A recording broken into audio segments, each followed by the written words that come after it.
Madame, monsieur, bonjour. Ravi de vous retrouver en cette matinée. Nous sommes le 22 juillet 2022. Il est 9 heures. Mina Abed est déjà parmi nous. Mina, bonjour. Comment ça va, Mina? Ah, ça passe vite. Alors ah oui, ça passe vite. Ah, d'accord. Déjà le 22, oui. C'est terrible. Déjà le 22, on a fait la moitié de l'année. Un peu plus que la moitié. Un peu plus. Non, mais moi je pense je pense à l'été, je pense pas à l'année. Ah, d'accord. Oui, bon. Et il reste quand même un mois et demi. Hein, c'est tout. C'est incroyable. Ah, il faut profiter. Oui. Il faut en profiter. Oui, oui, oui. N'est-ce pas? Tout à fait. Pourquoi pas? N'est-ce pas? Oui. Voilà. C'est à moi qu'on dit ça? Oui, oui. Non, moi je vais prendre le temps de profiter quand même. Hein. J'espère bien. Voilà, alors, par contre, est-ce que tu sais qu'en ce moment, il y a malheureusement, retour à une conjoncture sanitaire liée encore une fois au Covid. Donc on voit quand même des cas à la hausse, malheureusement. C'est vrai que, alhamdoulilah, pour l'instant, on n'est pas en train de vivre les scénarios catastrophes que nous avons vécus les 2 dernières années, alhamdoulilah. Et pourtant, encore une fois, tirer la sonnette d'alarme, encore une fois, vigilance. Et justement, Dr Benachno reviendra cette matinée pour nous parler du virus, encore une fois. Et c'est toujours bien de le rappeler. D'autant plus que le comportement du virus est un comportement complètement inattendu, complètement imprévisible. Et donc, autant connaître mieux son comportement. Et justement, Dr Benachno nous en parlera toujours. Donc, registre santé.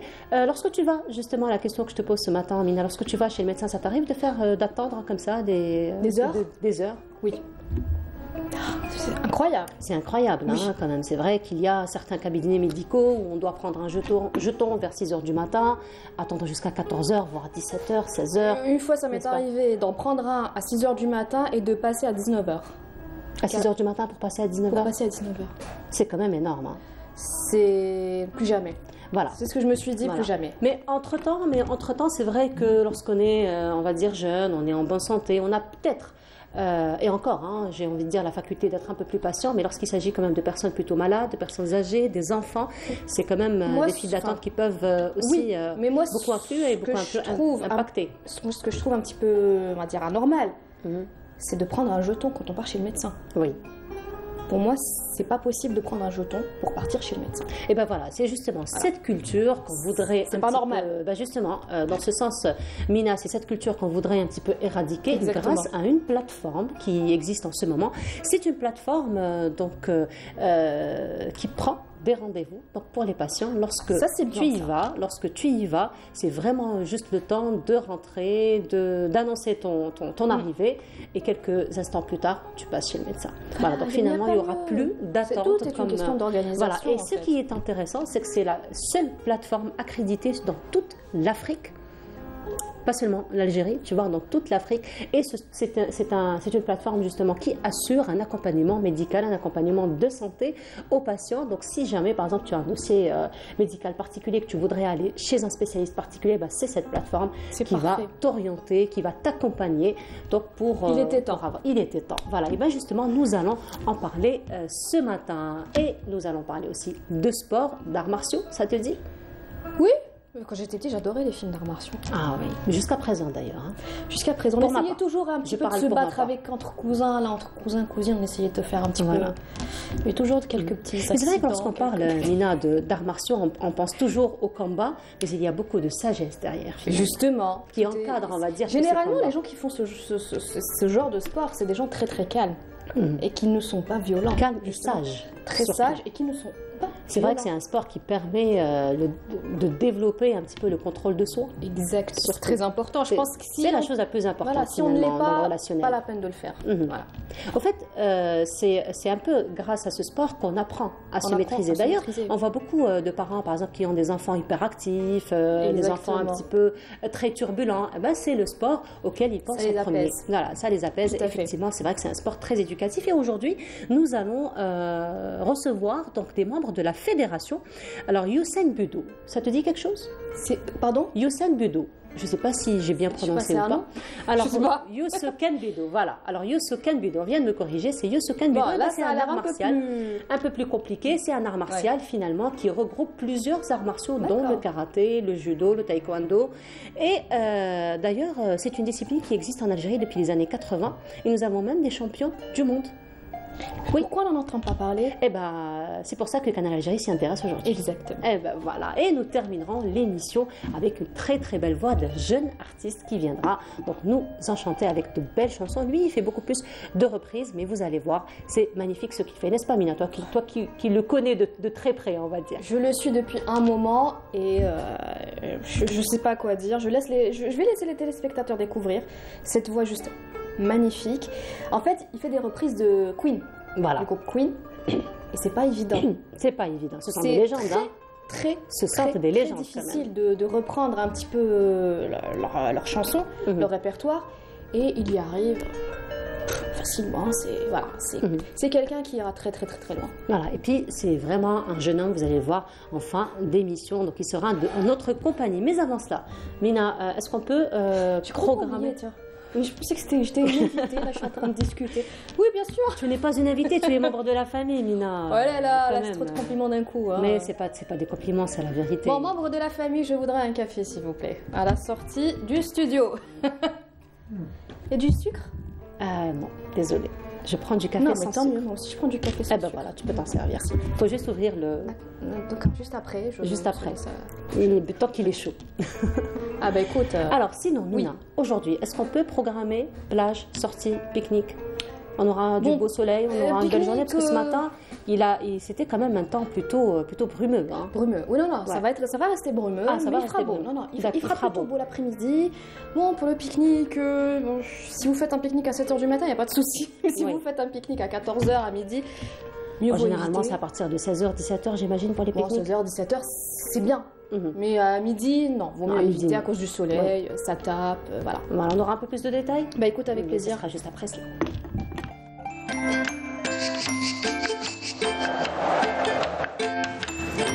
La météo vous est présentée par Mobilis.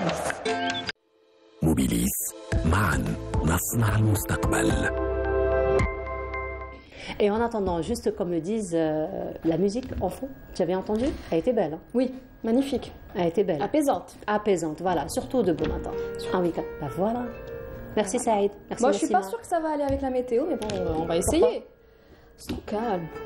C'est calme aussi, le soleil. Quand on a du soleil, des températures en hausse de la canicule, il faut qu'un petit peu...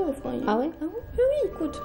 Là, c'est plus pour l'hiver. Oui, bon, ça c'est très philosophique. Hein, aussi. Non, mais ça c'est plus pour l'hiver, quand t'annonces de la pluie, des températures de 10 degrés. Vendredi matin, c'est le week-end, il fait beau, on a bien envie de prendre un café en terrasse. Et puis on a... Enfin, je sais pas, ça reste des philosophies. Après, je pense au soleil, je pense de la musique un peu plus rythmée. D'accord, bon, moi ça me va. Bon, voilà, allez, demain. Aujourd'hui c'était pour moi, demain ce sera pour toi. J'espère. Voilà, n'est-ce pas Saïd? N'est-ce pas Nessima? Pensez un petit peu à moi. On pensera à Mina Abed demain, s'il vous plaît. Avec une musique un peu plus rythmée, c'est promis. Mais sinon, les températures pour aujourd'hui? L'état du ciel, on va dire pour aujourd'hui. On va donner des détails. C'est à toi. Merci, c'est très gentil. Rebonjour à tous, effectivement. De la brume, beaucoup de brume d'ailleurs, un taux d'humidité assez élevé sur les régions côtières. Le taux d'humidité risque d'atteindre parfois de dépasser les 80% sur les côtes. Un ciel dégagé l'après-midi à l'ouest et au centre, voilé vers les côtes est avec des nuages. Possibilité de quelques faibles pluies vers l'intérieur centre et les Aurès. Sur la partie sud, ce sera un petit peu la même chose. Des nuages, des pluies également vers l'extrême sud, le long des frontières algéro-maliennes.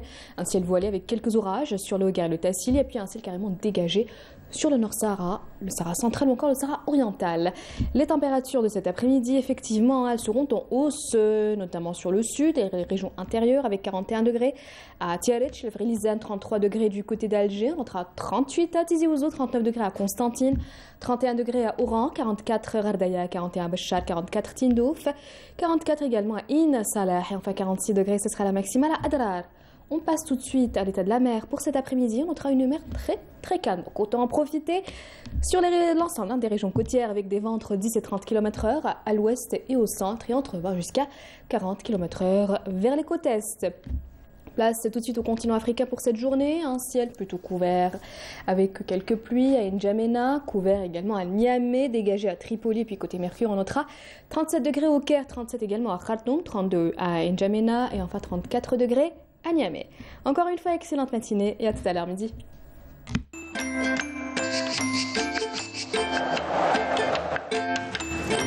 La météo vous est présentée par Mobilis. موبيليس. معا نصنع المستقبل. Voilà, on entra à une plage plutôt calme aujourd'hui. Exactement, donc si vous avez l'occasion d'y aller, allez-y. Hein. Elle sera juste parfaite. Peut-être un petit peu froide, mais c'est toujours agréable. Hein. Oui, c'est toujours agréable. De l'eau froide. Froide. Après, une fois dedans, on s'habitue à la température. Hein. Exactement. Donc autant en profiter si vous avez l'occasion d'y aller. Allez-y, amusez-vous, profitez et faites attention. Et puis les températures sont plutôt agréables. Hein. Au nord, je parle 33 à Alger. Pour le mois de juillet, ça va. Exactement, mais 38 à Tizi Ouzou, 41 Tiaret. Un peu plus bas, on arrive quand même à 45 degrés. Il faut 45-46 degrés, faire attention. Tout à fait. Voilà, merci beaucoup, merci. Mina. Mina, on se retrouve tout à l'heure après le journal télévisé du midi. Écoute, avec plaisir. Après, suivi de 19h. Tout à fait. Pour à 10h30 pour un bon café. Évidemment. N'est-ce pas? Évidemment. Et demain, à partir de 9h, avec une belle musique rythmée. Je l'espère. On leur fera rappeler à Saïda, Nassima. Ça, c'est promis. Non, je crois que Nassima ne risque pas d'oublier. Certainement. Peut-être, mais Nassima, non. Bon, je vais la harceler. Mais bon, on dit bien que les scripts sont la mémoire du réalisateur. Exactement. C'est pour ça que je vais la harceler. Nassima, harcèlement. Tu n'as même pas besoin de l'harceler. Je lui dis une fois, c'est bon. Et ça passe. Je crois que même la musique est déjà prête. Hein. Très probable. Je suis sûre qu'elle a un truc en tête. En tout cas, merci beaucoup. Voilà. On me confirme, elle est déjà prête. Et ben voilà. Ah, tu vois. Merci Nassima. Merci Nassima. Merci beaucoup Mina. Donc à tout à l'heure et puis à demain. Oui, c'est déjà à tout à l'heure. À tout à l'heure. Voilà. Alors, comme à l'accoutumée, ce sera pause musicale. Ça va être une très très belle reprise de Kamal Messoudi, d'une très belle chanson, une chanson plutôt légendaire, Yahsara Alik Ya Dunya. Et c'est Hamza Nemira en compagnie de Amin Babylone qui nous réinterprète, on va dire, cette belle chanson. Et on se retrouve juste après.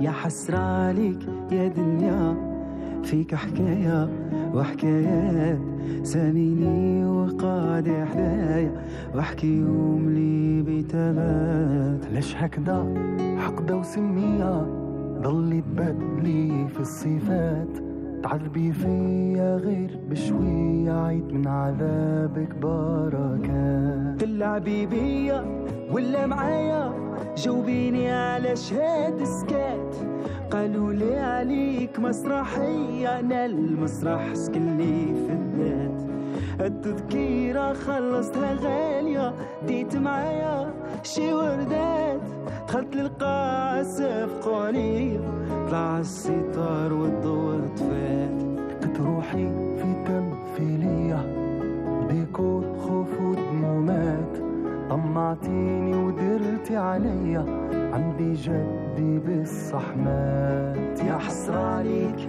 يا دنيا فيك حكاية وحكايات ساميني وقاعد حدايا واحكيهم لي بتبات علاش هكذا حقدة وسمية ضلي تبدلي في الصفات تعلمي فيا غير بشوية عيد عذابك بركات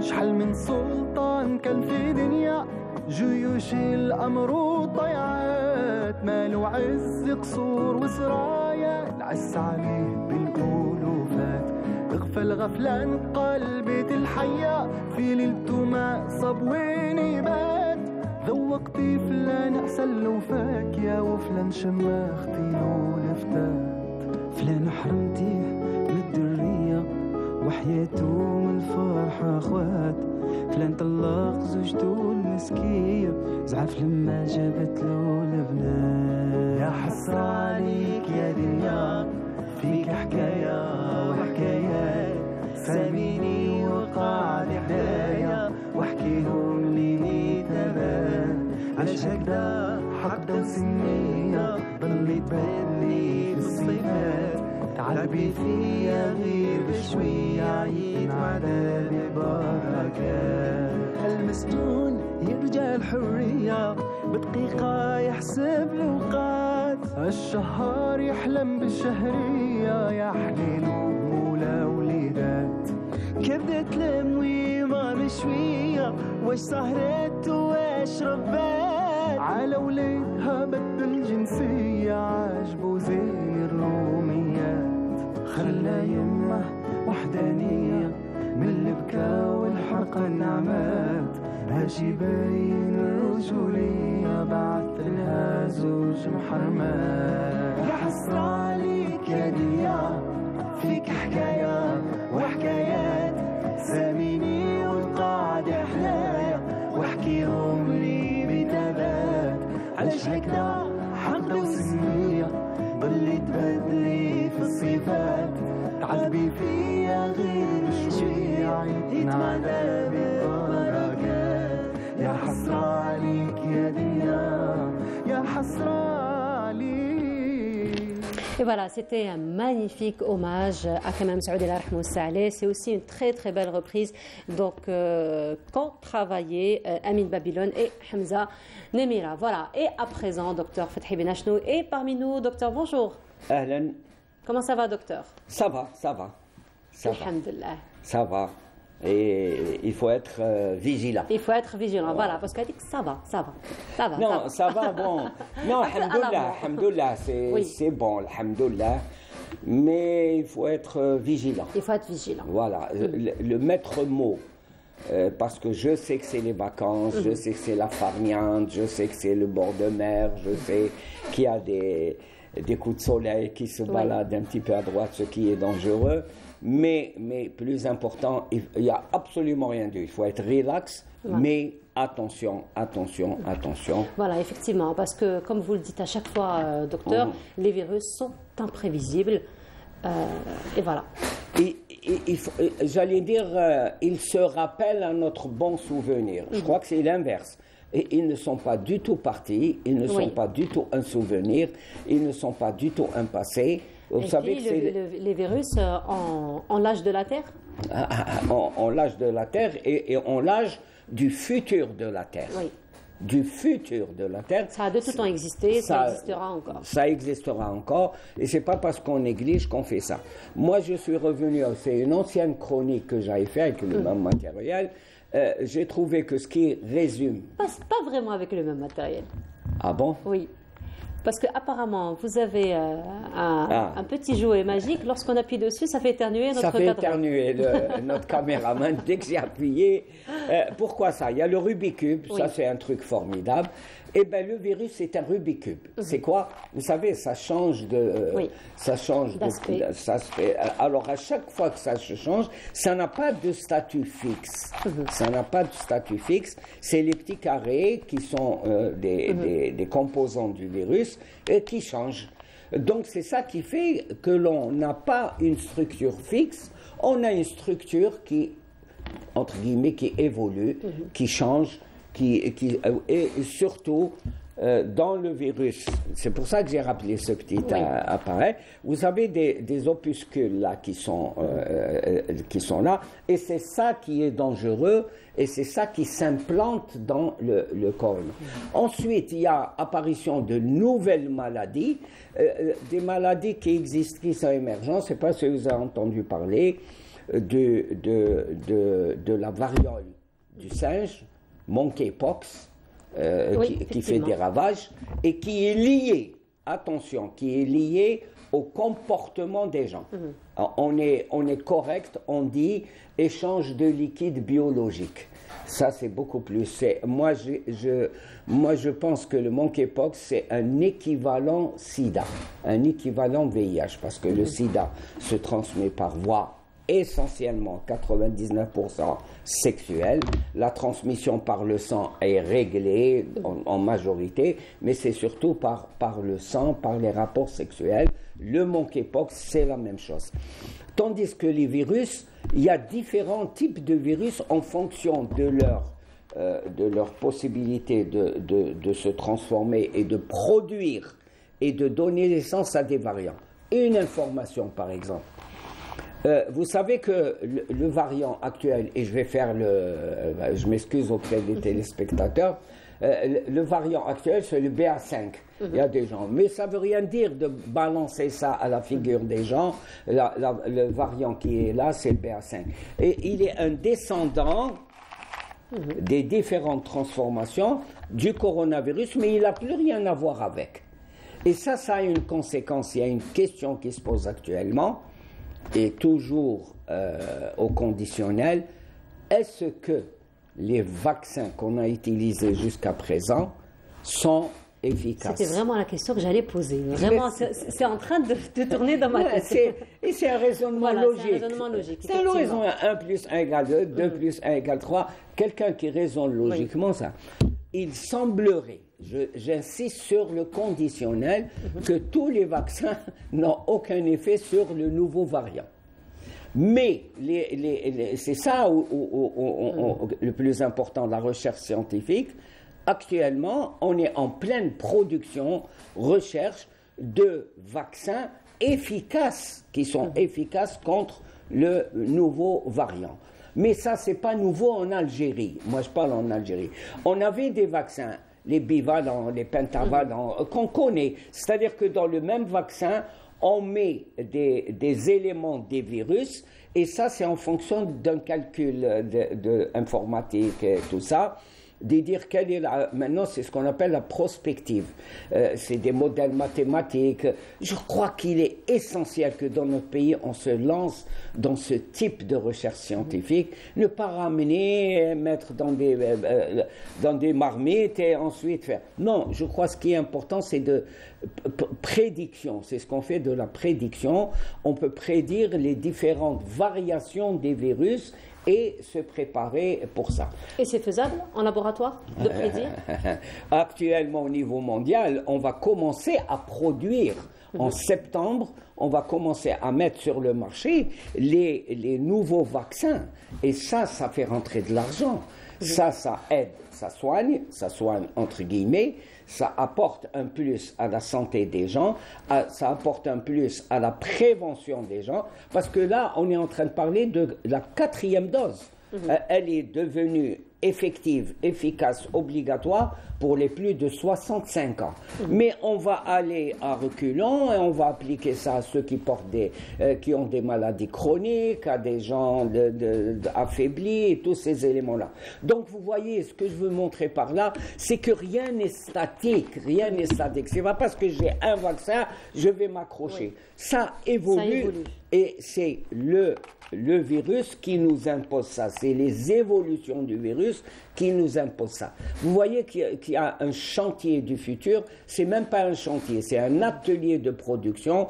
Et je crois que l'Algérie, sincèrement, possède les ressources humaines, possède les côtés matériels, et comme on met le paquet sur la recherche dans le pétrole, on met le paquet on est à l'avance, on est à la pointe. Je crois que même extrêmement important au point de vue sécurité nationale, c'est ces histoires de vaccins et de protection contre les maladies qui nous menacent. Ça, c'est très important. Vous avez des maladies qui sont réémergentes.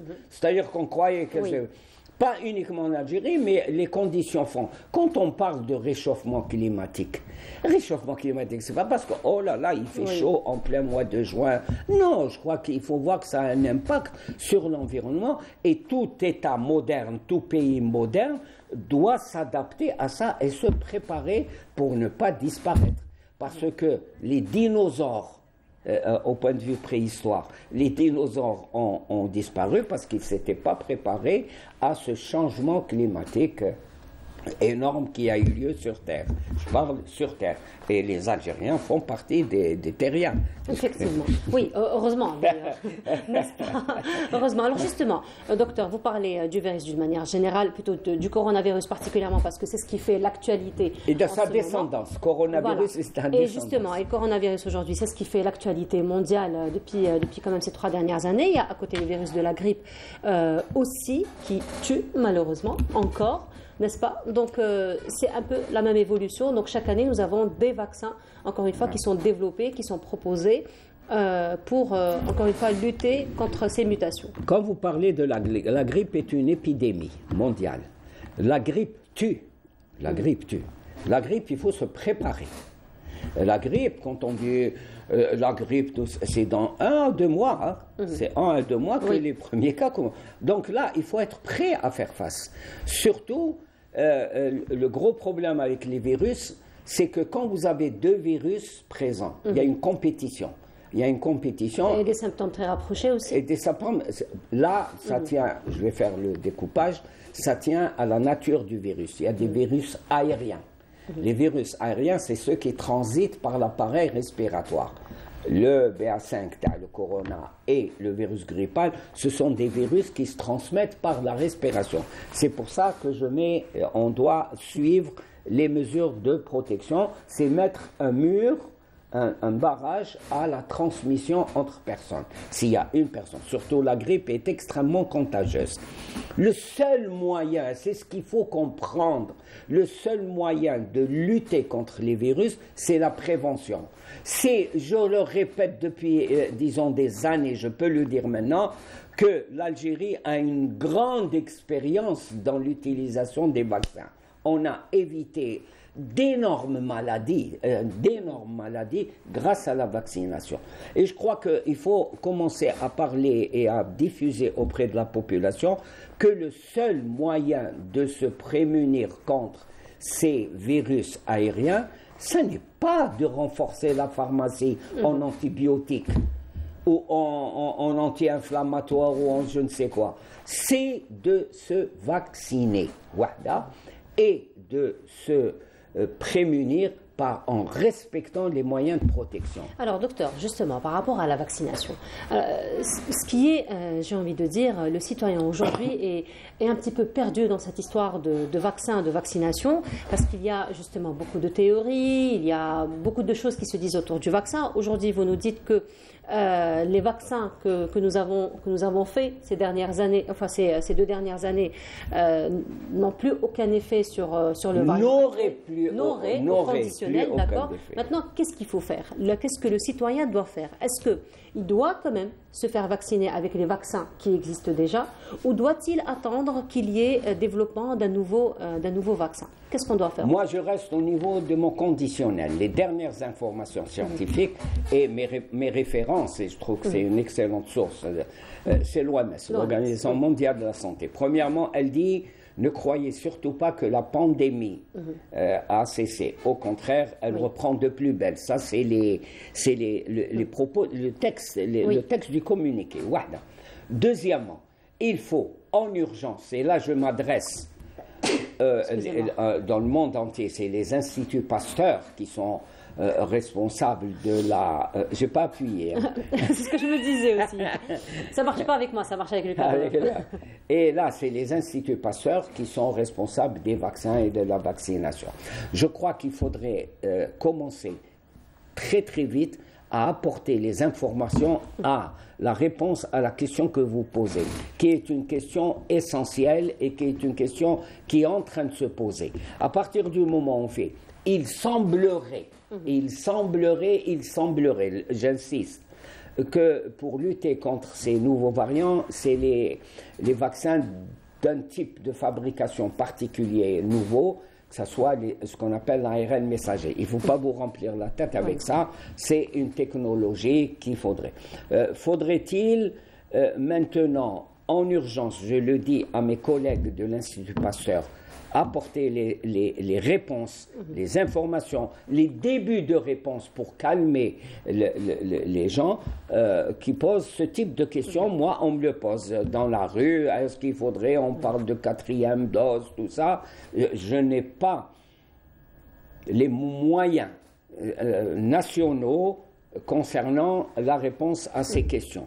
Mais au point de vue international, on a averti qu'il semblerait que les vaccins qu'on a utilisés jusqu'à présent ne soient pas efficaces. Et j'insiste et je répète, ne seraient pas efficaces, n'auraient pas aucune action.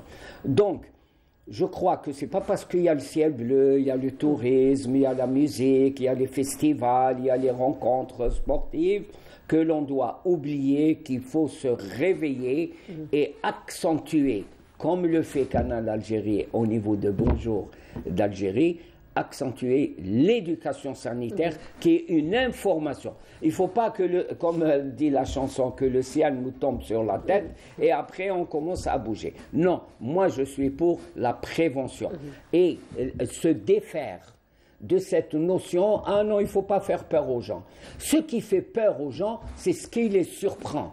À chaque fois, je le dis, ce qui me fait peur, c'est si quelqu'un vient avec un bidon d'eau froide derrière moi maintenant, ça va me faire peur. Mais informer les gens en matière de santé, moi je parle en matière de santé et d'épidémie qui sont...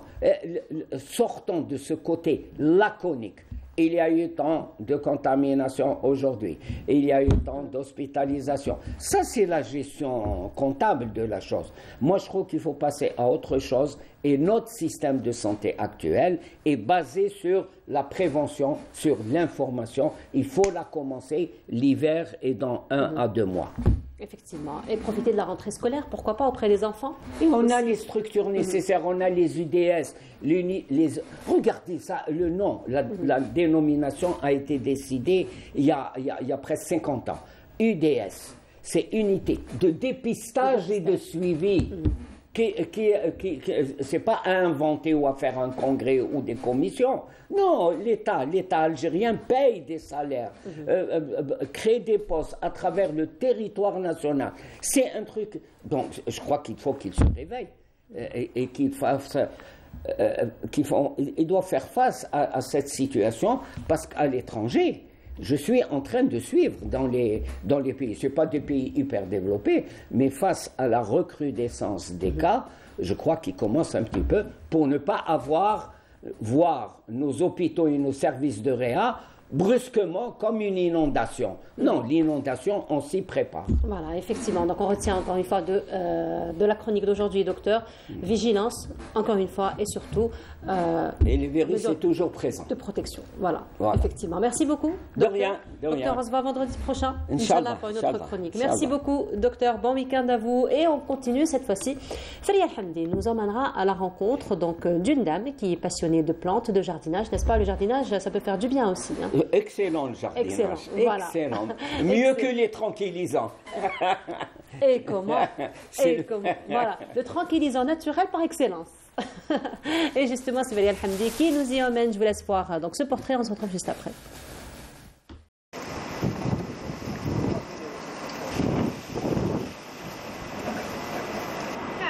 Les plantes d'intérieur sont l'une des grandes tendances du moment. Myriam, retraitée passionnée amoureuse de la nature, adore s'occuper de ces plantes. Elle en a plus d'une centaine. Ça remonte à ma tendre enfance. Moi, je suis, tout comme mon père, une vraie fillaha. J'aime beaucoup toucher la terre. Et ma passion pour les plantes n'a pas de limite, vraiment. Là, je suis en train de rempoter une plante.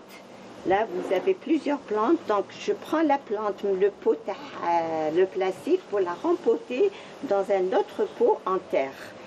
Et je mélange le substrat, bien sûr. Donc, il y a un mélange de terreau avec de la fibre et la perlite. Je mélange aussi, il y a un autre substrat que je mélange avec le terreau. Et je rempote carrément ma plante.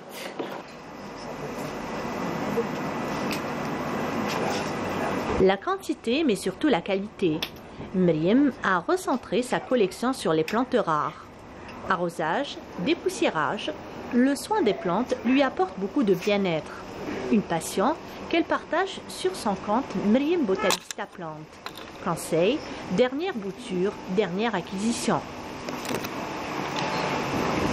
Dès que je me lève le matin déjà, je fais un petit tour au jardin. Je vois ce qui me manque, les plantes. J'arrose, je rempote, je soigne les plantes. J'essaye un petit peu de multiplier aussi les plantes, de faire des boutures pour les amis, pour l'entourage. J'ai toujours quelque chose à faire au jardin, je ne me lasse pas. Ça, sincèrement, je ne me lasse pas. À l'étranger, il y a les jardins partagés. Il y a les habitants eux-mêmes qui font des jardins potagers et ils se partagent les récoltes. Pourquoi on ne le fait pas chez nous? Donc moi, c'est ça que je veux développer. J'aimerais que les gens, ils commencent quand même à aimer ça et à prendre ça vraiment au sérieux. Quand je vois les pouvoirs publics, c'est vrai qu'à l'Inchauffour, il y a des jardins qui m'appellent magnifiques. Il y a dans chaque, par exemple, les autoroutes, chaque rond-point ou là, c'est vrai qu'il y a des espaces verts qui sont aménagés, qui sont magnifiques. Mais il reste beaucoup à faire. Et en tant que citoyen, c'est Anna, c'est l'autre, c'est le voisin, c'est le parent ou là. Petit à petit, chacun de nous commence à fleurir devant sa porte. Les citoyens, par exemple, les immeubles, ils commencent à fleurir, le coin les ruelles, les jardins. Je pense que ce serait la plus belle chose et je pense qu'on va y arriver parce qu'il y a quelques années, on ne voyait pas des espaces verts. Les aménagements à les espaces verts, il n'y avait pas. C'est vrai que ça commence timidement, mais je pense qu'on va y aller. Voilà. Plusieurs de ces plantes ont maintenant atteint une taille imposante et ont à leur tour généré des bébés qui assurent la prochaine génération. Ce cycle est hautement satisfaisant. Certaines jeunes pousses sont replantées, d'autres sont mises en vente, ce qui permet de financer de futurs achats. Cette passion s'auto-nourrit. Au début, c'est vrai que les gens étaient un petit peu étonnés de voir qu'est-ce qu'elle fait cette dame avec ses pots. Mais petit à petit, les gens ont commencé à adhérer. Je commençais à préparer des plantes dans des pots personnalisés. Donc, ce n'est pas des plantes qui m'envoient dans les pépinières, dans des pots en plastique. Là. Moi, c'est des pots vraiment personnalisés. C'est des pots en terre que j'ai donnés à une artiste qui me faisait de la peinture sur les pots. Donc, même, je préparais les plantes. Je l'ai préparé dans un substrat spécial. C'est pas de la terre de jardin, c'est un substrat avec du terreau, avec de la perlite, avec de la fibre de coco. Et bon, moi, ce que j'avais constaté lors de mes participations des expositions, la majorité des gens, c'est vrai, il y a certains qui sont intéressés à les plantes, mais je crois que j'ai pas la main verte. Donc petit à petit, j'ai essayé un petit peu de diversifier. Je préparais des plantes pour les gens qui ont la main verte. Et des plantes pour les gens qui ont l'habitude d'avoir des plantes. Et même, il y avait je préparais des plantes aussi pour les collectionneurs aussi. Profiter de son jardin est une excellente activité.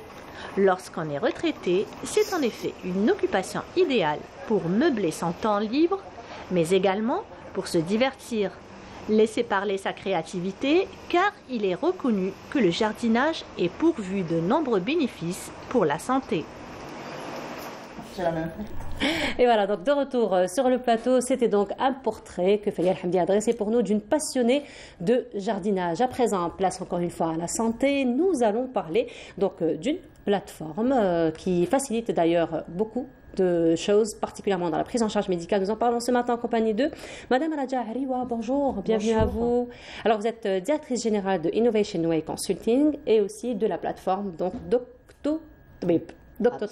Avant de parler donc un petit peu de tous les services que vous proposez, le jardinage, ça vous dit?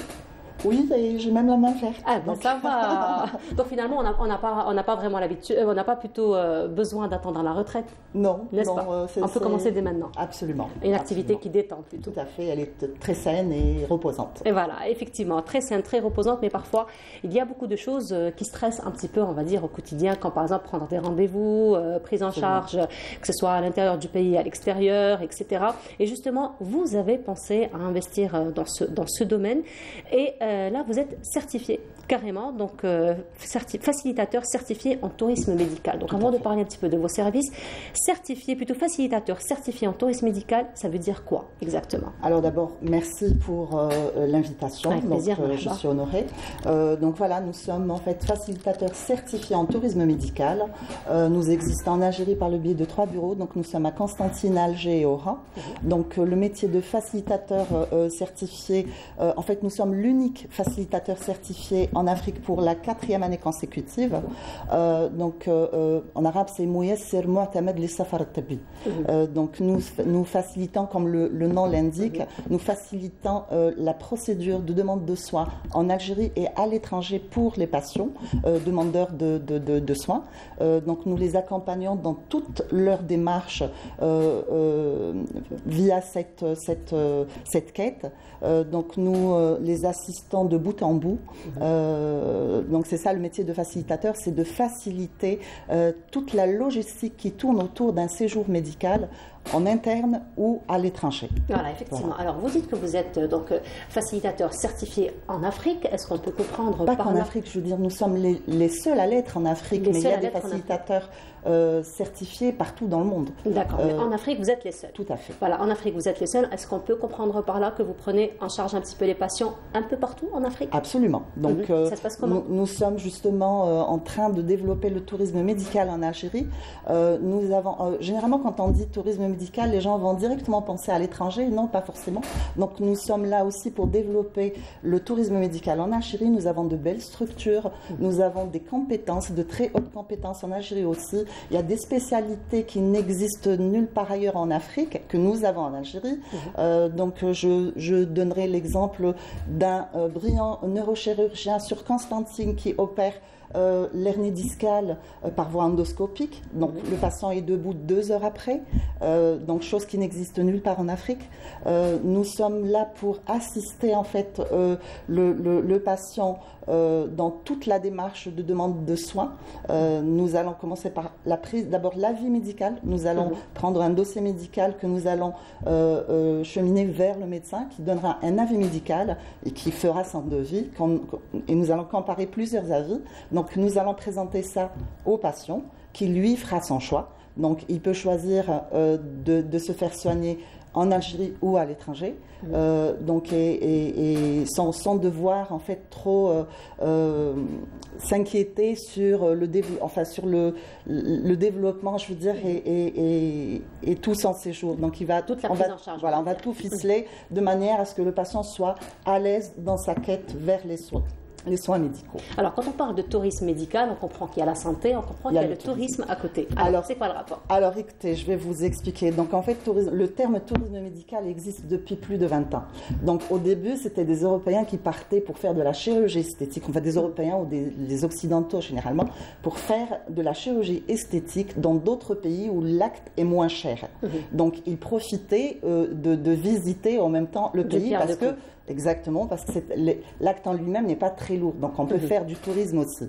Le terme est resté, donc même pour les autres pathologies, quand on veut aller nous faire soigner à l'étranger, peut-être parfois la pathologie est un peu lourde, on ne pourra pas forcément faire du tourisme, mais le mot et en fait le nom du métier, c'est ça, c'est tourisme médical. Voilà. Et tout cela se fait à travers une plateforme que vous avez lancée. Alors la plateforme, ça se passe comment? Alors pour la plateforme, elle est opérationnelle en Algérie depuis 1 an, donc nous avons le site et nous avons l'application, ça s'appelle doctortabib.com.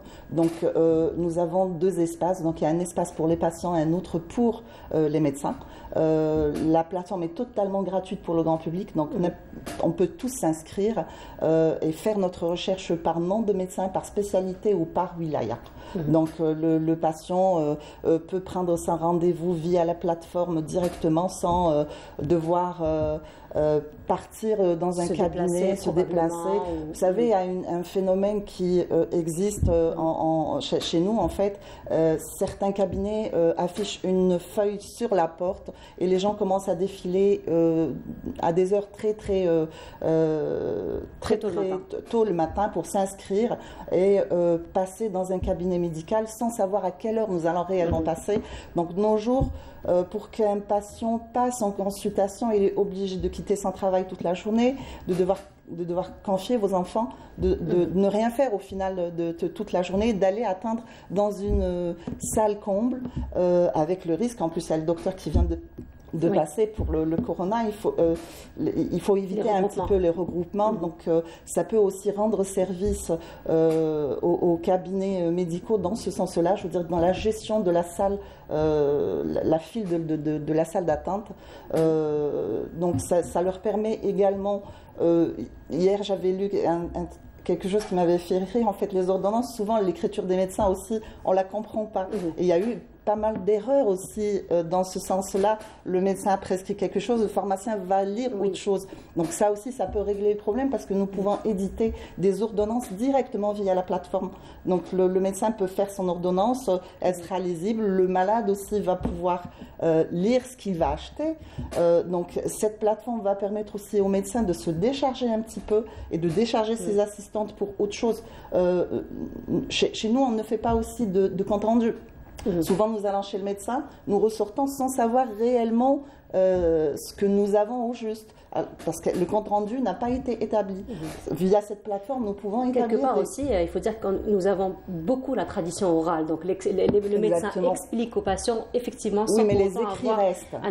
Les écrits restent, donc il vaut mieux qu'on puisse bénéficier d'un compte rendu, pas spécialement sur place, parce que ça peut prendre du temps pour le médecin, mais il peut l'envoyer via la plateforme à son patient, parce qu'il y a un système de chat, il y a des emails qui peuvent être envoyés via la plateforme elle-même. C'est une plateforme qui va réellement mettre la médecine algérienne aux normes internationales. L'image du médecin algérien va être mise aux normes internationales et c'est important qu'en 2022 qu'on puisse travailler. En fait, nous avons une technologie, il faut la mettre au service de la santé. Voilà, effectivement. Alors, encore une fois, pour revenir à la prise en charge, parce que j'imagine c'est ce qui intéresserait encore plus, ou c'est ce qui inquiéterait peut-être encore plus un patient, c'est réellement, surtout quand il vient, peut-être c'est la première fois qu'il va voyager, c'est la première fois qu'il va se déplacer, peut-être qu'il ne connaît pas la wilaya, il ne connaît pas le pays. Donc, on appréhende un petit peu, surtout quand on n'est pas en bonne santé aussi. Donc, c'est un facteur aussi, on va dire, limitant. Alors, comment se fait réellement la prise en charge? Donc, d'abord, est-ce qu'il y a une sélection qui se fait? Et comment se fait la sélection d'ailleurs des spécialités, la prise en charge et comment tout cela marche? Alors, il n'y a pas de sélection. Nous touchons à toutes les pathologies, toutes les spécialités. Donc, ça, c'est aux patients de nous le dire, donc de nous déclarer son besoin. Donc, le patient va se présenter. En fait, il peut même ne pas se présenter. Il nous envoie juste le dossier médical par mail. Nous, on va l'acheminer et nous allons le transférer vers plusieurs de nos partenaires. Nous sommes partenaires de plus d'une centaine d'hôpitaux et de cliniques dans le monde et en Algérie. Donc nous allons transférer le dossier médical vers plusieurs de nos partenaires. Donc nous sommes selon spécialité, encore une fois, selon les spécialités que nous savons quelle clinique est spécialisée dans telle pathologie. Donc nous allons transférer le dossier médical. Nous allons attendre que les médecins se prononcent. Donc ils vont nous donner un avis médical écrit en se basant sur le diagnostic qui a déjà été préétabli en Algérie. Où donc ils vont établir un avis médical et ils vont nous donner un devis. Donc nous, on va présenter cela au patient et c'est à lui de décider quant à la destination qu'il veut prendre. Une fois qu'il est d'accord, nous, on va s'occuper de toute la logistique qui tourne autour de ce voyage. Si c'est en inter-wilaya, nous allons prendre le rendez-vous, lui prendre un hôtel ou un hébergement, l'accueillir à l'aéroport quand il arrivera ou s'il vient par taxi, donc il y aura un chauffeur qui va l'attendre. Si c'est à l'étranger, il aura aussi un chauffeur qui l'attendra à l'aéroport du pays en question avec un traducteur. Donc nous allons l'accompagner ou à l'hôtel ou directement à la clinique. Il peut être accompagné d'un parent parce que souvent quand on est malade on a besoin aussi d'être accompagné, d'être soutenu par un membre de sa famille ou par un ami. Donc nous allons nous occuper du transfert du patient et de son accompagnateur, donc ou vers la clinique ou vers l'hôtel, et nous allons aussi nous occuper d'eux durant tout le séjour jusqu'à son retour au pays. Voilà. Alors, vous dites que vous avez un peu plus de 100 partenaires, Tout à fait. c'est ça, à travers le monde, Tout à fait. notamment en Algérie. Absolument. Alors, justement, ces partenaires-là, ça se fait, j'ai envie de dire, ces partenaires, vous prenez comment contact avec eux et comment se font un petit peu toutes les conventions, on va dire, et les contrats avec ces partenaires? Alors, j'ai voyagé moi-même, je me suis déplacée moi-même dans ces établissements-là, j'ai visité les établissements, j'ai discuté avec les médecins, j'ai discuté avec le personnel soignant. Donc, pour la plupart d'entre eux, c'est des établissements où j'ai été ou que j'ai rencontré ici même en Algérie lors des événements, notamment tout récemment là à Oran. Il y a eu le premier salon du tourisme médical le 26 mai sur Oran, où j'ai pu établir aussi des liens avec des hôpitaux jordaniens, égyptiens, tunisiens. Donc, et des cliniques algériennes aussi. Donc c'est lors de ces événements ou lors de mes déplacements vers ces cliniques et vers ces pays que j'ai pu établir des contrats. Alors ce que je j'aimerais dire aussi, peut-être que les patients vont penser que oui, mais on va vous payer, donc vous aussi, donc du coup ça va augmenter le prix du soin. Non, je dis non, parce que au contraire, parce que nous bénéficions de tarifs spéciaux, vu que nous envoyons un certain nombre de patients. Voilà. Donc nous allons bénéficier d'un prix. Je veux dire, un patient, s'il nous contacte ou s'il contacte l'hôpital directement, il n'aura jamais les prix que nous, on va lui apporter. Voilà, donc Voilà. il n'y aura que du bénéfice, on Tout va à dire. fait, Bonne tout à prise fait. en charge et puis Tout en à des ayant prix une quand même assurance revenus. d'être accompagné. Vous savez, la médecine n'est pas une science exacte aussi. Oui. Dans le cas où il y a un problème, on est là. Donc le patient pourra être repris, pourra être suivi et ne sera jamais abandonné ou livré à lui-même. Voilà, donc on rappelle que la plateforme est disponible, donc tout le Tout à monde fait. peut s'inscrire à travers la plateforme Tout à fait. et vous contacter. Donc en cas de besoin de prise en charge. Tout à fait. Voilà, en tout cas, Merci merci beaucoup infiniment. Merci d'avoir à vous. été parmi nous ce matin. Je rappelle Madame Raja Hariwa, donc vous êtes la directrice générale de Innovation Way Consulting et de la plateforme Doctor Tabib. Merci beaucoup Merci encore à une vous. fois d'avoir été parmi nous Merci et bonne infiniment. réussite, bonne continuation à Merci, vous. merci. Et on continue, cette fois-ci ça va être une balade à travers les images. Donc d'Alger, on se retrouve juste après.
voilà, de retour sur le plateau. Cette fois-ci, nous allons parler d'arts martiaux, nous allons parler de Youssef Budo est représenté donc le président de la fédération par intérim et parmi nous ce matin, M. Berzel Abdelradif.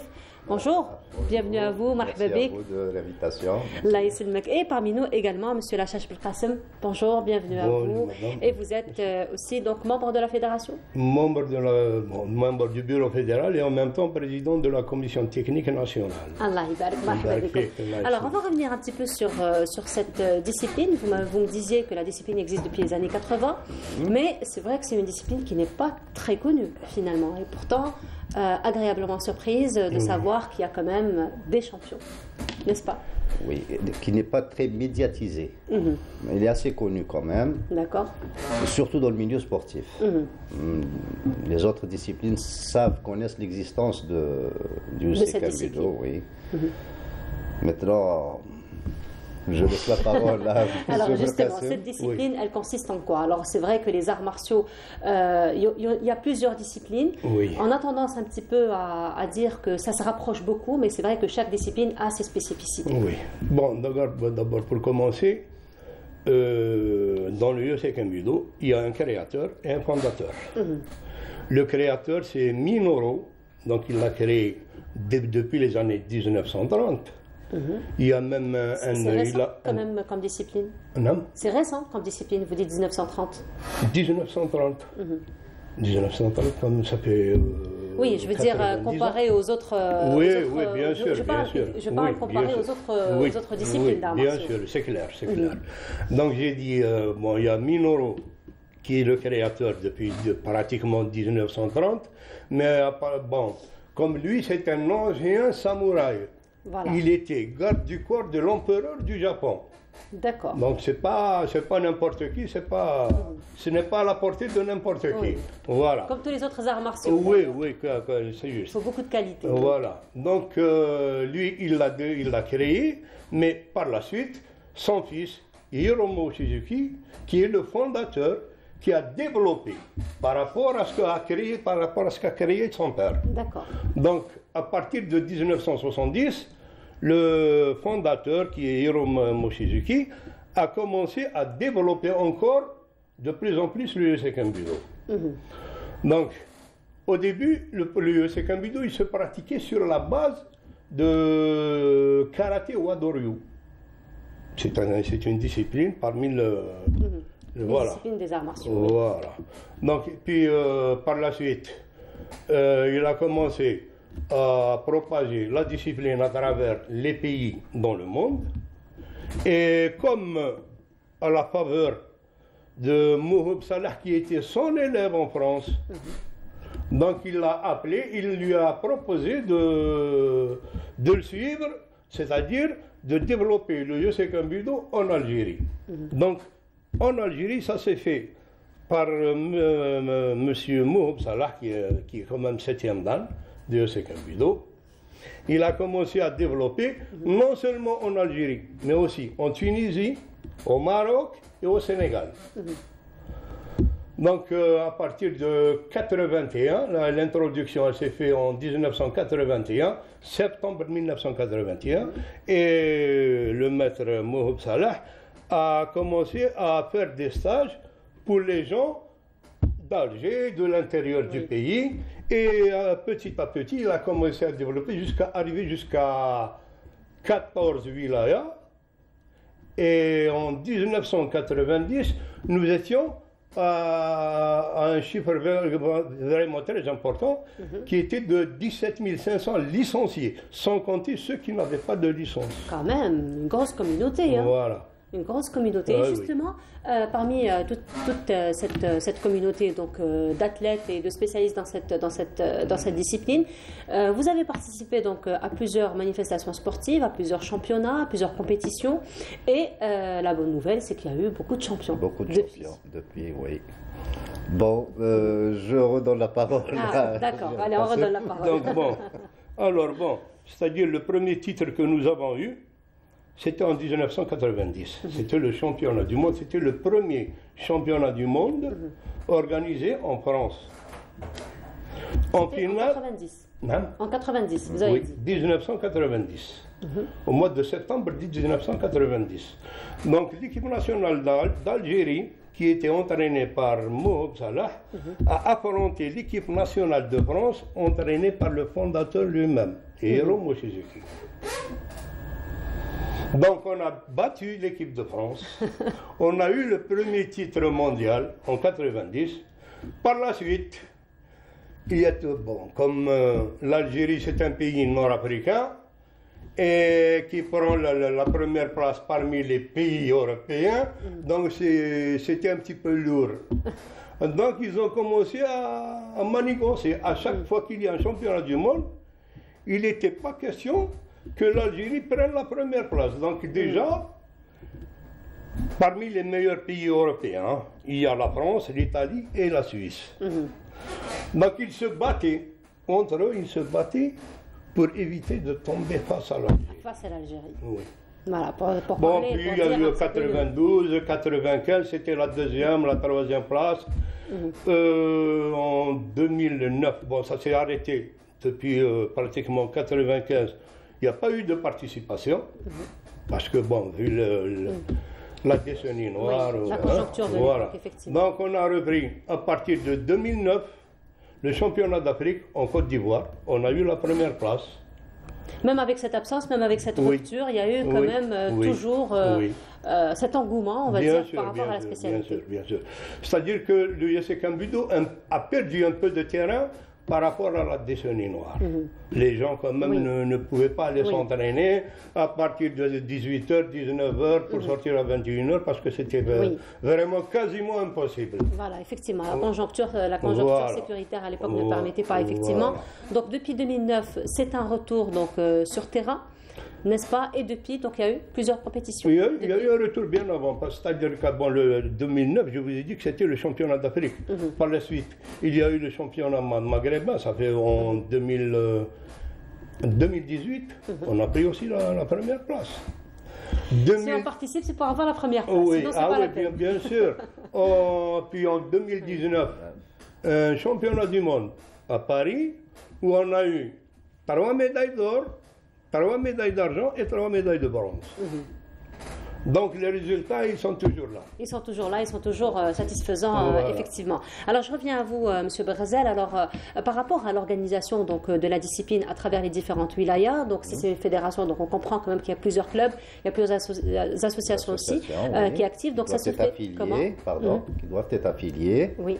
Et de là, nous avons pratiquement mensuellement un regroupement. Où nous nous rencontrons, soit pour des petites compétitions, soit pour des cours proposés par nos maîtres. Oui. Et justement, alors, comme le disait M. Lachache, vers les années 90, donc, nous sommes arrivés quand même à une communauté de plus de 17 000 athlètes. Donc aujourd'hui, il y a toujours cet engouement, il y a toujours cet intérêt pour cette discipline? Oui, l'intérêt y est du moment où le championnat d'Algérie qui a eu lieu il y a un mois, le nombre était tellement important que le championnat a dû finir à 6h du matin. Oh. Et qui a pris 2 jours. Quand même. Oui. Le nombre était important, pardon. Voilà, le nombre était important. Et là, vous êtes en train de préparer aussi d'autres participations? Nous préparons le championnat mondial qui se déroule en Tunisie pour le mois de novembre. Et les préparatifs se font dès maintenant, j'imagine. Les préparatifs physiques se font. Nous manquons de préparatifs financiers. Ça se fera, je pense que ça se fera. Effectivement, de toute façon, les arts martiaux, c'est connu, on ne s'arrête jamais. Pour revenir sur le championnat d'Algérie qui s'est fait au mois de juin, parce que nous avions l'habitude, on était tellement habitués à avoir 130, 140, 150 athlètes, mais la dernière fois, on a été pris au dépourvu. Lors du championnat d'Algérie? Oui. D'accord. On a été pris au dépourvu. Il y a eu 542 participants. Et c'est pour ça qu'on a terminé. 7 fois plus, mine de rien. Voilà. Et puis là, on était encore, c'est-à-dire on n'était ni devant le fait accompli. Voilà. Soit on termine le championnat pour déterminer les premières, deuxième, troisième places et à partir de là, sélectionner les gens, l'équipe nationale, ou alors arrêté, pas de championnat, pas d'équipe nationale, puisqu'il n'y aura pas de résultat. Voilà. Donc on a choisi. Vous avez relevé le défi. Voilà. On a choisi de relever le défi. On l'a fait. Alhamdoulilah, normalement, pour de toute façon, c'est pas étonnant hein, de la part de ceux qui pratiquent les arts martiaux. Il y a beaucoup de sagesse dans tout ce que vous faites. Donc, c'est pas étonnant. Voilà. Alors, justement, là, on vous propose d'aller voir une vidéo pour expliquer un peu plus la discipline pour ceux qui ne la connaissent pas, comme moi. D'ailleurs, je suis en train de la découvrir. Donc, on vous laisse voir cette vidéo. On se retrouve juste après.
Voilà, c'était donc une vidéo explicative un petit peu donc, de cette discipline. Donc on voit, comme vous l'avez dit tout à l'heure, donc c'est vraiment une discipline de synthèse, donc où on voit un peu plusieurs disciplines. Nous avons reconnu d'ailleurs quelques disciplines de judo. On a reconnu la boxe américaine, le kendo.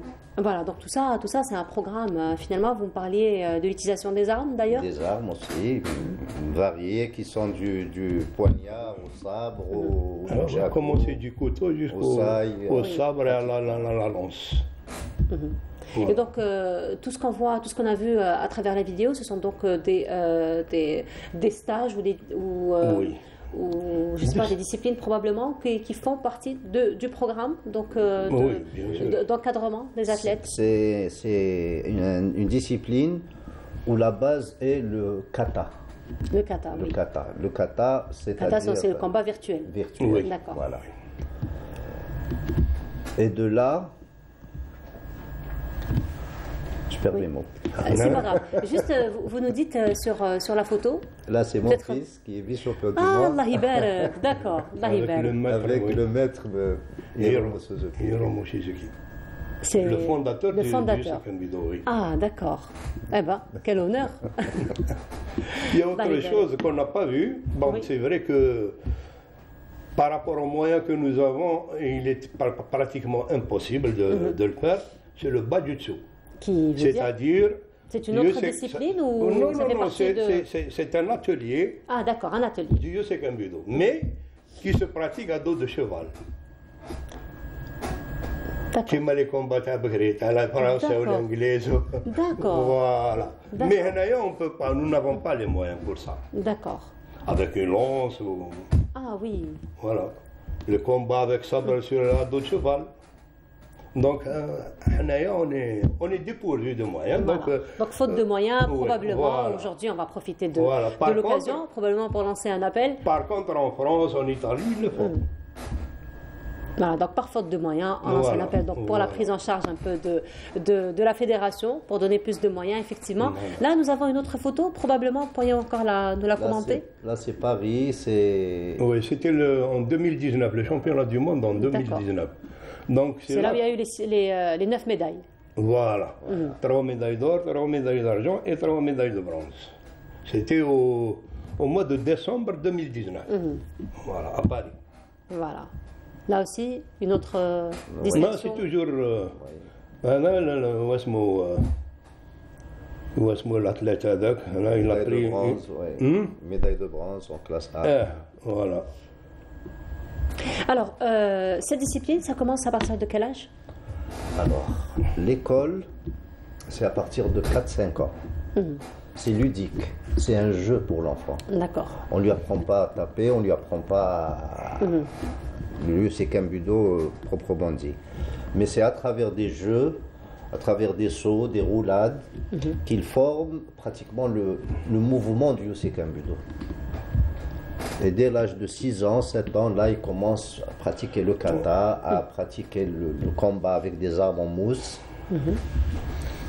Voilà, les armes en mousse, donc effectivement pour la sécurité des enfants. Oui, avec un casque, avec des protèges. Il faut savoir aussi que dans la discipline Yusekan Budo, nous avons 3 niveaux de formation. Il y a d'abord la formation de 6 à 12 ans, qui est la première formation pour l'enfant. Puis le deuxième niveau, de 13 à 17 ans, c'est pour l'adolescent. Et de 17 et plus, c'est pour l'adulte. Donc, les 3 niveaux de formation diffèrent en matière de méthodologie de travail. Voilà, donc on peut s'inscrire au niveau donc, des clubs qui existent un peu partout en Algérie, n'est-ce pas? Donc à partir de l'âge de 4 ans. 4 ans pratiquement, oui. Voilà, très bien. Donc probablement un appel que vous voudriez lancer, probablement un mot que vous voudriez dire, un dernier mot. Le vice-président de la fédération. Eh bien, je tiens déjà à vous remercier de l'invitation. Ça nous a permis de faire connaître un peu la discipline. Et puis là, comme le dit certaines chansons, on vise plus haut. Il faut bien. Si vous n'avez pas visé plus haut au départ, on n'aurait pas eu tous ces champions aujourd'hui, n'est-ce pas? Viser la lune, comme le dit Voilà. En tout cas, merci beaucoup d'avoir été parmi nous ce matin. Je rappelle, M. Berhazel Abdelatif, donc vous êtes le président par intérim de la fédération Yusekan Budo. M. Lachache Belkacem, vous êtes donc membre du bureau fédéral aussi. Merci beaucoup encore une fois d'avoir été parmi nous ce matin. Et à présent, je vous propose ce reportage donc, qui nous présente un peu les anciens objets de collection et on se retrouve juste après. La nostalgie, c'est une bouffée de souvenirs agréables. Ce sont des images et des couleurs, des sons et des senteurs qui s'accrochent à notre mémoire. On vous emmène aujourd'hui à la rencontre d'Algériens et à la recherche du temps d'avant. On fouille dans sa mémoire des bribes de souvenirs qui vont de l'épicier du coin à la balance publique et de l'ancienne radio TSF au tourne-disque.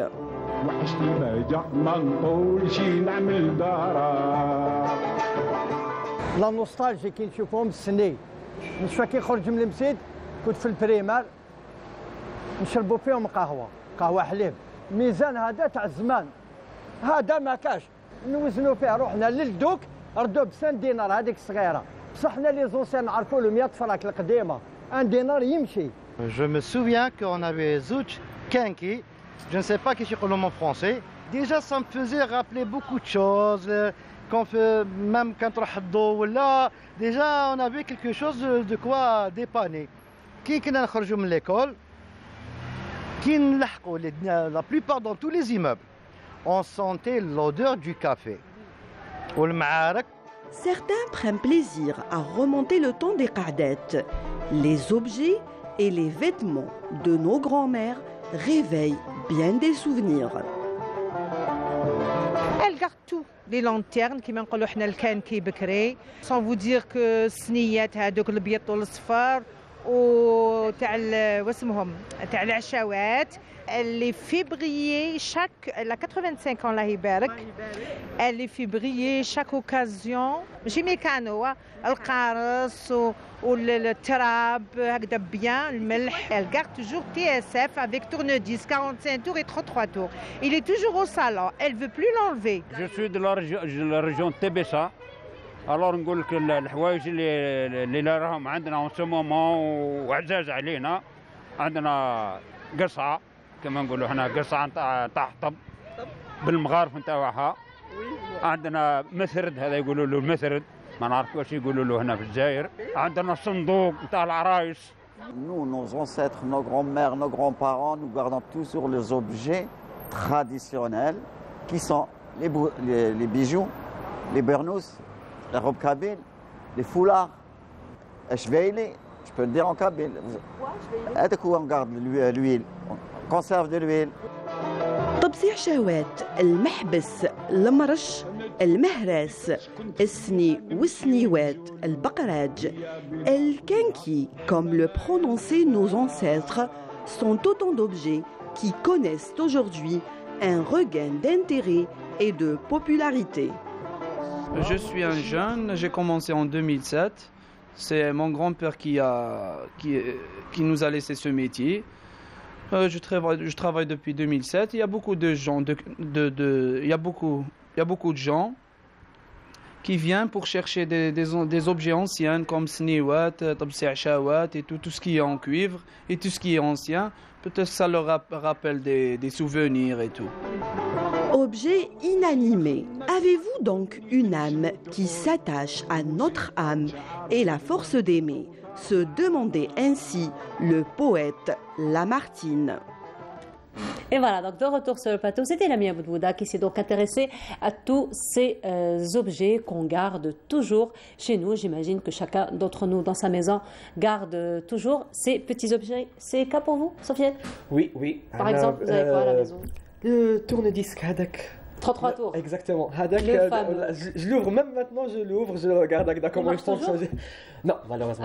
Malheureusement. Le nôtre aussi, il ne marche pas. Mais le fait de le voir déjà... Exactement. On a aussi des disques. Des disques de Michael Jackson.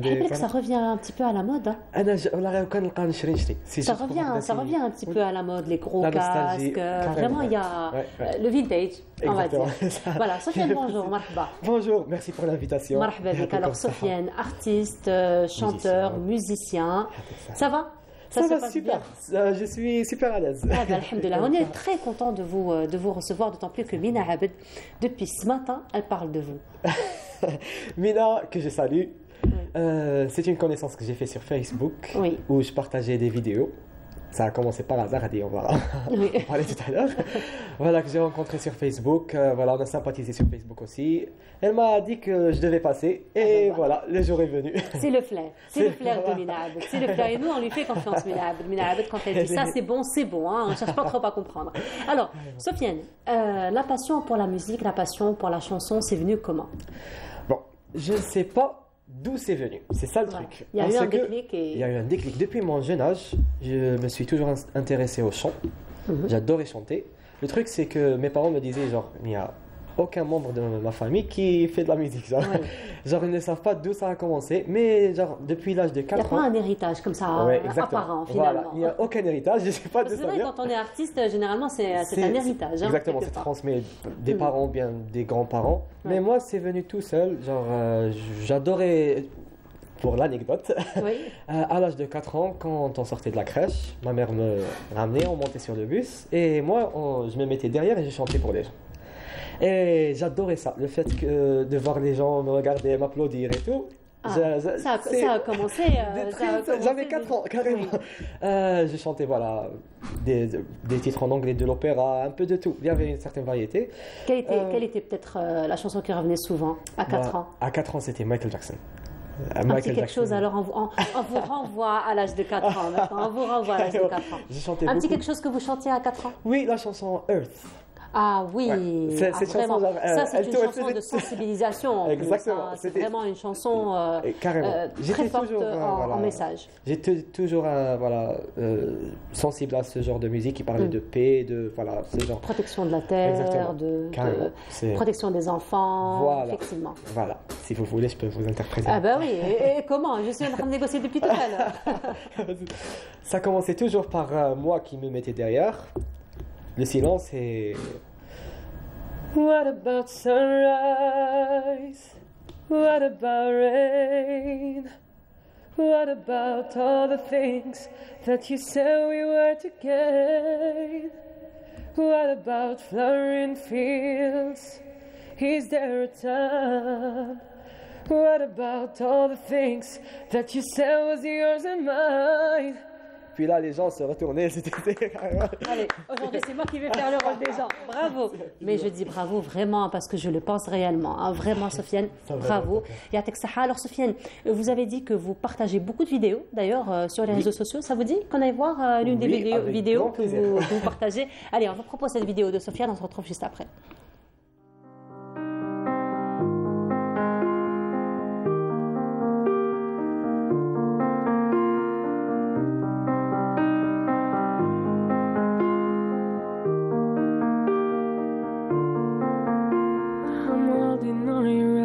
Got me 10 feet off the ground.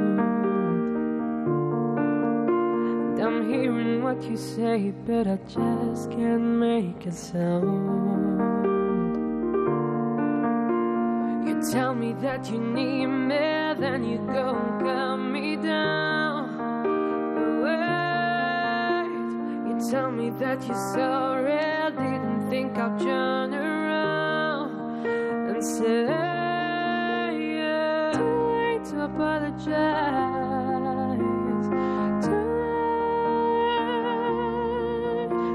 It's too late to apologize.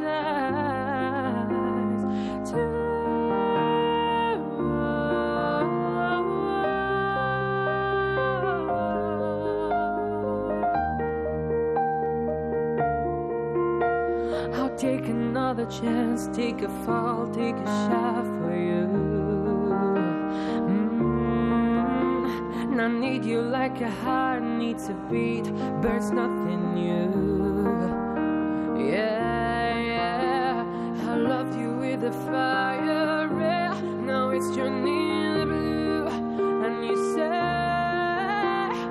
sorry like an angel, haven't let me think it was you. But I'm afraid it's too late to apologize.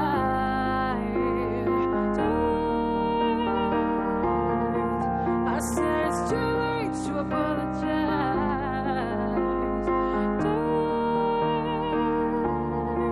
I said it's too late to apologize. Yeah.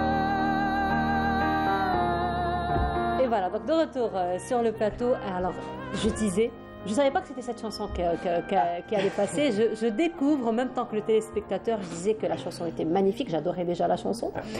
J'ai une petite histoire avec la chanson, hein, parce que ça a commencé. C'est une chanson qui est sortie quand même très très très longtemps. C'était l'époque où je commençais à apprendre l'anglais. Et c'est à travers la chanson que j'ai appris le mot apologize. D'accord, j'ai dit. Voilà. Et on a vu qu'il y a comment beaucoup d'émotions qui se dégagent. Hein, et c'est pas pour rien. C'est pas pour rien. C'est pas pour rien. J'ai connu l'origine story de la chanson. Bon, c'était une personne sur Facebook qui m'avait parlé m'avait demandé ce titre et m'a raconté son histoire. Timbaland, qui est le compositeur musical et le producteur de la chanson, avec le groupe One Republic qui ont interprété la chanson, ils ont reçu l'histoire qui parle d'un homme qui était amoureux d'une femme et qui, à cause d'une tromperie, est tombé en dépression et s'est suicidé carrément. C'est une histoire vraiment dépressive. Et a laissé une petite lettre avant de commettre le truc. Voilà. Et cette lettre a été reprise par Timbaland et One Republic et ils l'ont interprétée en musique. Voilà. Et on a vu que même votre interprétation à vous a été vraiment très émotive, on va dire. Vous viviez le moment. Exactement. Quand j'ai connu l'origine story de la chanson, je me suis dit, c'est là, j'avais des projets en cours, j'avais tout stoppé. Mais elle est devenue prioritaire. Exactement. Elle est devenue prioritaire. Alors justement, tout ce travail que vous le faites chez vous, donc vous avez carrément aménagé un studio, mais avant d'en parler, Mina Abed, depuis qu'elle parle de vous, elle dit, écoutez, vous pouvez lui demander tout ce que vous voulez, mais insistez sur Queen. Ah, d'accord. Et à la raison pour laquelle vous nous avez ramené une vidéo réfléchie, savamment réfléchie, j'ai envie de dire. Exactement. On va parler de la réalisation de cette vidéo, mais avant cela, on vous propose donc de voir un extrait, on se retrouve juste après. City of stars, are you shining just for me? City of stars, there's so much that I can't see. Who knows? I felt it from the first embrace I share with you. That now our dreams may finally come true. Serious stars, just one thing everybody wants.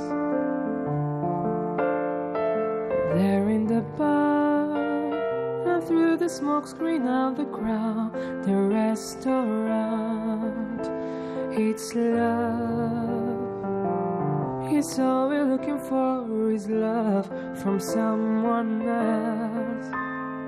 A rush, a glance, a touch. Alors, de retour, encore une fois, très très très belle interprétation. Alors on disait c'est un studio que vous avez... Alors c'est pas Queen, hein.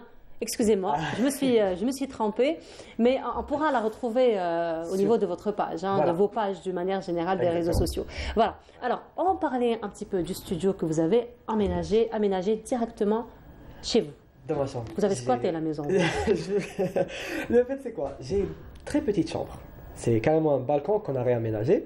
J'ai un lit, un ordinateur, 2 pianos, le micro, le truc pour l'isolation et tout.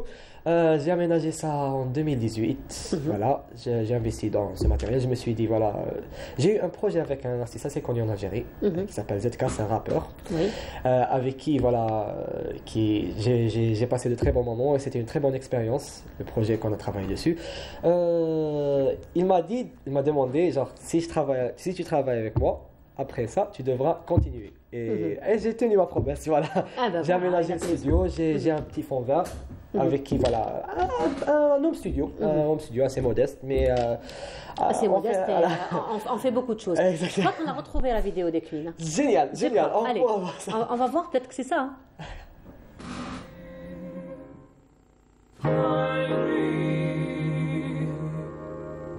Somebody to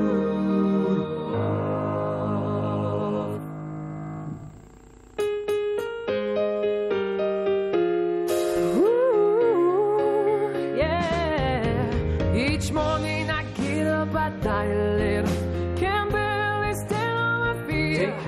Take a look in the mirror and cry. But you didn't mean it. I've spent all my years in believing you, but I just can't ignore you leaving, Lord. Somebody, can anybody find me? Somebody to love.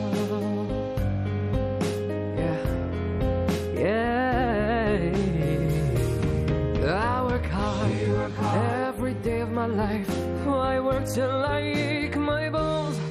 At the end of the day, I'll take home.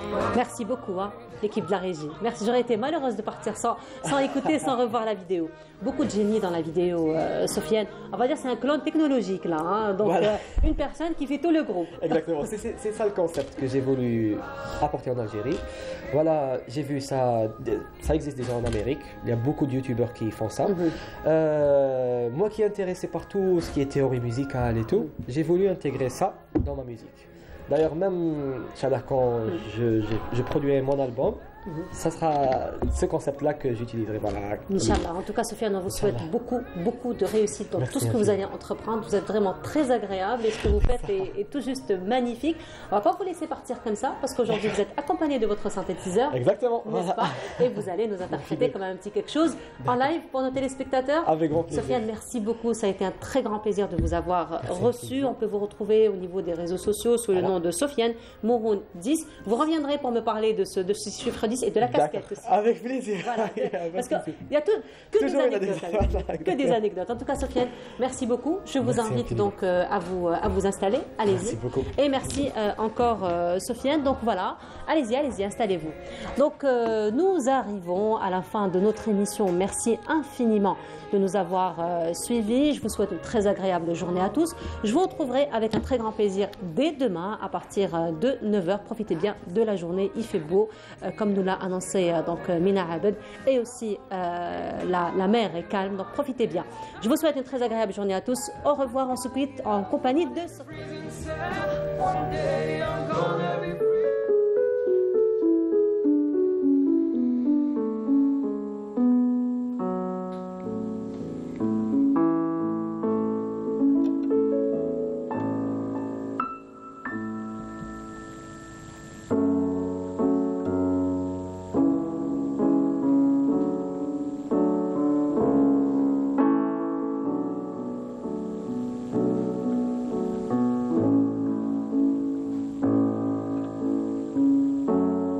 Everybody loves the things you do, from the way you talk to the way you move. And everybody here is watching you, 'cause you feel like home. You're like a dream come true.